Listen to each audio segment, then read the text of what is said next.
ਤਾਂ ਲਗਾਤਾਰ ਜੈਨਜੀਜ਼ ਨੂੰ ਲੈ ਕੇ ਟਿੱਪਣੀਆਂ ਹੋ ਰਹੀਆਂ ਨੇ, ਬਿਆਨਬਾਜ਼ੀ ਹੋ ਰਹੀ ਹੈ ਤੇ ਇਸੇ ਦੇ ਵਿਚਾਲੇ ਯੋਗ ਗੁਰੂ ਰਾਮਦੇਵ ਦਾ ਵੀ ਬਿਆਨ ਆਇਆ ਹੈ। ਉਹਨਾਂ ਨੇ ਕਿਹਾ ਕਿ ਭਾਰਤ ਦੇ ਵਿੱਚ ਜਿਸ ਤਰ੍ਹਾਂ ਦੀਆਂ ਜੈਨਜੀਜ਼ ਦੇ ਵੱਲੋਂ ਟਿੱਪਣੀਆਂ ਕੀਤੀਆਂ ਗਈਆਂ ਨੇ ਉਸ ਨੇ ਭਾਰਤ ਨੂੰ ਬਦਨਾਮ ਕਰ ਦਿੱਤਾ ਹੈ। ਯੋਗ ਗੁਰੂ ਰਾਮਦੇਵ ਵੀ ਜੈਨਜੀਜ਼ ਤੇ ਹਮਲਾਵਰ ਨਜ਼ਰ ਆਏ ਨੇ। ਉਹਨਾਂ ਨੇ ਕਿਹਾ ਕਿ ਜੈਨਜੀਜ਼ ਨੇ ਭਾਰਤ ਨੂੰ ਬਦਨਾਮ ਕਰ ਦਿੱਤਾ ਹੈ। ਜੰਤਰ ਮੰਤਰ ਤੇ ਇਕੱਠੇ ਹੋ ਕੇ ਭਾਰਤ ਨੂੰ ਬਦਨਾਮ ਕੀਤਾ ਗਿਆ। ਗਾਲਾਂ ਕੱਢਣਾ ਸਾਡਾ ਸੱਭਿਆਚਾਰ ਨਹੀਂ ਹੈ। देश सड़कों तो नहीं चलेगा। रामदेव ने कहा कि सड़कों नहीं, देश संसद तो ही चलेगा। सिक्ख्या मंत्री कौन होगा ये सड़कों ते तय नहीं हो सकता। उन्होंने कहा कि कुछ लोगों को ब्राह्मणों और RSS तो दिक्कत है। ब्राह्मणवाद नूं गाल कढ़ना गैर संविधानिक है। योग गुरु रामदेव दे वल्लों भी जैनजीज़ नूं लैके ये बयान दिता गया है जिस दे विच जैनजीज़ नूं कोसदे हुए नज़र आ रहे हैं योग गुरु रामदेव। पिछले दोनों जंतर मंतर पर कुछ जैनजीज ने इकट्ठे होकर के भारत को बदनाम किया। गाली गलौच हमारी संस्कृति और हमारी प्रकृति नहीं है। हमने हमेशा बड़ों को आदर दिया है।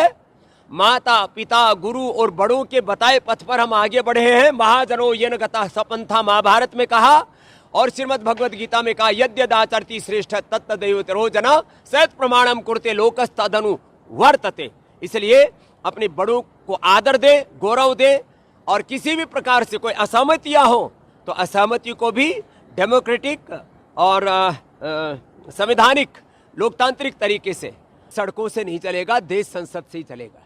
और शिक्षा मंत्री कौन होगा कौन नहीं होगा ये सड़कों पर तय नहीं होगा। ये देश का प्रधानमंत्री और देश की संसद तय करेगी। अब कुछ लोगों ने आज़ादी के नारे लगाए, ब्राह्मणवाद से आज़ादी भाई, RSS से आज़ादी भाई, इस जात उस पंथ से आज़ादी।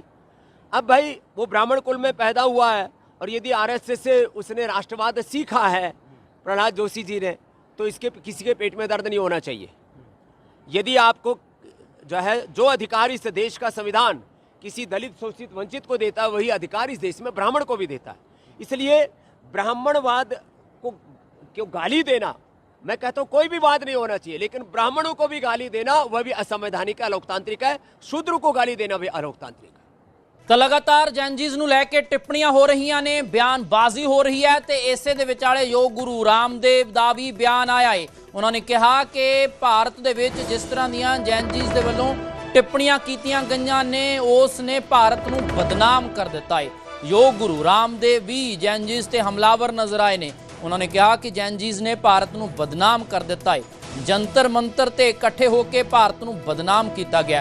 गालां कढ़ना साडा सभ्याचार नहीं है। देश सड़कों तो नहीं चलेगा। रामदेव ने कहा कि सड़कों नहीं, देश संसद तो ही चलेगा। सिक्ख्या मंत्री कौन होगा ये सड़कों ते तय नहीं हो सकता। उन्होंने कहा कि कुछ लोगों को ब्राह्मणों और RSS तो दिक्कत है। ब्राह्मणवाद नूं गाल कढ़ना गैर संविधानिक है। योग गुरु रामदेव दे वल्लों भी जैनजीज़ नूं लैके ये बयान दिता गया है जिस दे विच जैनजीज़ नूं कोसदे हुए नज़र आ रहे हैं योग गुरु रामदेव।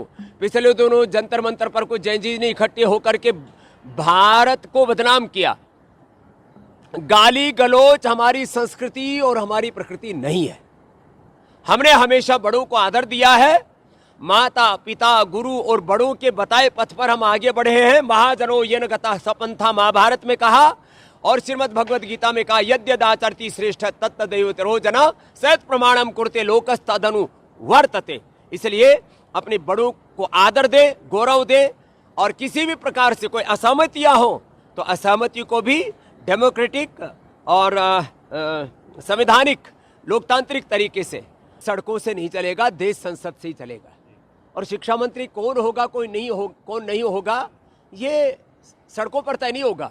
ये देश का प्रधानमंत्री और देश की संसद तय करेगी। अब कुछ लोगों ने आज़ादी के नारे लगाए, ब्राह्मणवाद से आज़ादी भाई, RSS से आज़ादी भाई, इस जात उस पंथ से आज़ादी। अब भाई वो ब्राह्मण कुल में पैदा हुआ है और यदि RSS से उसने राष्ट्रवाद सीखा है प्रहलाद जोशी जी ने तो इसके किसी के पेट में दर्द नहीं होना चाहिए। यदि आपको जो अधिकार इस देश का संविधान किसी दलित शोषित वंचित को देता है वही अधिकार इस देश में ब्राह्मण को भी देता है। इसलिए ब्राह्मणवाद को क्यों गाली देना, मैं कहता हूं कोई भी बात नहीं होना चाहिए, लेकिन ब्राह्मणों को भी गाली देना वह भी असंवैधानिक है, अलोकतांत्रिक है। शूद्र को गाली देना भी अलोकतांत्रिक है।